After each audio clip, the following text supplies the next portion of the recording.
Hello and welcome. Today's Ask Colm and Jane show. It's just Jane. Colm's enjoying the fla. I suppose today's topic, as you have seen, is regarding weight loss. It's something that we get a lot of questions about, and a lot of our clients are on weight loss journeys. I suppose the first really important thing is that weight loss is a journey. It's a hard journey, but the results you get from it can give you a lifelong role of happiness. I suppose starting off with understanding that for the first stage of your weight loss journey, calorie deficit is so important. So once you get to understand calories and understanding that calorie deficit will help you drop that body fat, it'll make your journey that bit easier. I feel that a lot of the questions that come in were very broad, so I've took a few of the questions down and I'm going to try and cover them as best as I can. The first question is just training enough to lose weight? There is a statistic that is proven that 70% of weight loss comes from understanding nutrition, 30% of it's exercise. For me and my experience through a weight loss journey, I think weight loss as a package. Fitness is one of them, one element of it for sure. And I think finding a fun relationship with a type of exercise that you enjoy is a really good starting point. Finding something that you don't feel like it's a hindrance to go to do. So if you can find that and make it part of your weekly routine, I think that's a good first step for weight loss. The second part of the package is to do with your mindset.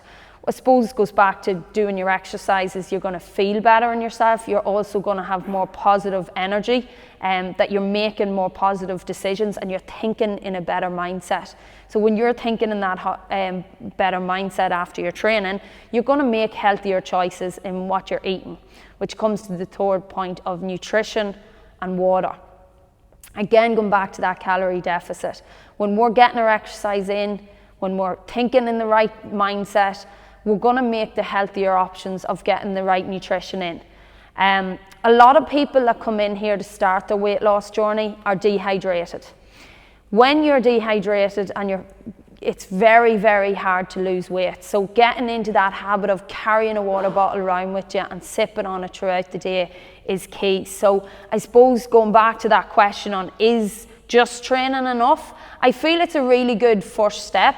I think it is a package though, so if you can try and think of weight loss as a package and not just one thing that you have to change, I think that'll really help with answering that question, and I hope I have covered that well. So just recapping, build a fun relationship with exercise, find something that you actually like doing. Once you do that, the positive energy you'll have a lot more positive energy to make healthier decisions in what you do, your food choices, and understanding that you must be in a calorie deficit to lose weight and burn fat. I suppose the second question is regarding fitness. Where do you start? How do you start it? Do you have to start by knowing how to run 10k or do a HIIT class? I think it's about making small steps and knowing that you can still do exercise no matter what your fitness levels is a big one for that question.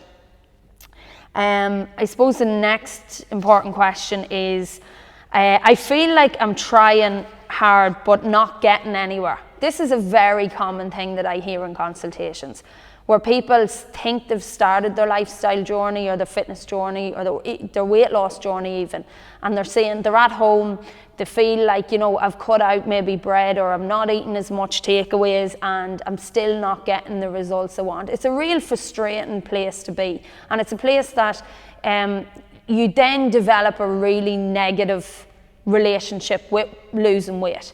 And I suppose with that, going back to kind of why you started in the first place is so important. I suppose, why is this important to you? What is it you want to get from this? So if you feel like you're trying and you're trying and you're trying and you're not getting there, I just want you to stop. Figure out on the day that you started this journey, why did you want this? And I want you even just to write that down, because sometimes when we write things down, it becomes a reality. If you can emotionally really just connect to why you started this, a lot of people's is maybe they don't like what they see in the mirror, or they're putting on dresses or clothes that they just don't feel good in. And one that's popping up a lot lately is health. A lot of people are starting to worry about their health, where they've put maybe everybody else's priorities in front of their own for a lot of stages of their life. They've got to a stage in their life now where they're saying, I actually need to prioritise myself for good future health. So I feel like I'm trying, but I'm not getting anywhere with my weight loss journey. Figure out why you started.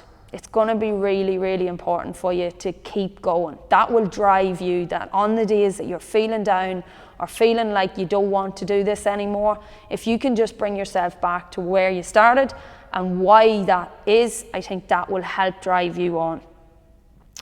What's your biggest hurdles then, I would ask yourself. So what's stopping you? Like, is there something that's getting in the way, or like, what is it that on a day-to-day basis that's challenging you? If you can really get clarity on what they are, then you can start, you know, taking steps in them. So identifying them hurdles will be a huge step for you to actually overcome them then. When you're not fully identifying what them struggles are or challenging days that you feel like your weight loss journey is just not happening for you and you're not going anywhere, that's when you can start taking small steps.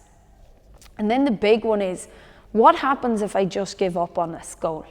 What happens if I decide, you know what, I am the way I am and it's not going to change and this is how I'm going to meant to be. No matter how hard a weight loss journey is, there's nothing worse than constantly feeling like I'm overweight today and that's how I'm going to be. I've been there. I've felt that. It's not long-term happiness. It's not going to bring you it.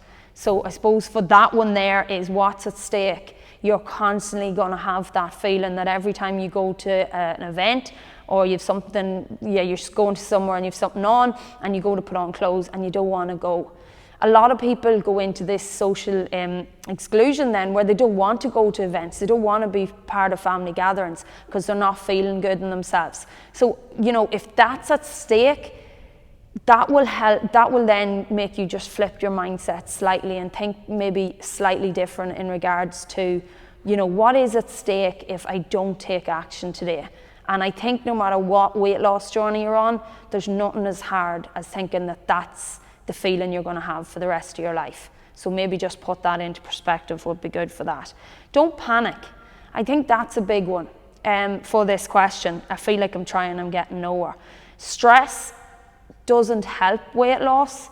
So if you're stressing about weight loss and it's not happening for you, it's not going to make it any easier for you. So really figure out, you know, is the stress levels high there? That could be a huge element of why. And just be kind to yourself and know that it is a journey and you will get there. The last question is regarding cheat days. Should I have a cheat day? When's the best time to have it? Cheat days are a funny one. For me, at the beginning, I really worked hard on this in knowing the importance of having a cheat meal, keeping it as a lifestyle, not eliminating it totally, because that's when you'll want it even more. I think planning your cheat days is a good one. So your cheat day or your cheat meal, if I know I'm going out on Saturday night for a meal and it mightn't be the best food choices, I know I'm going to have a healthy breakfast. I know I'm going to have a healthy lunch. And then I don't feel as guilty by doing it. Maybe getting some exercise in before you're having that cheat meal would be very important. And never miss a Monday. I always say that. Never miss a Monday with training and eating healthy. That's the 2 tips I have regarding that. I hope this has helped you guys. Thanks very much for listening.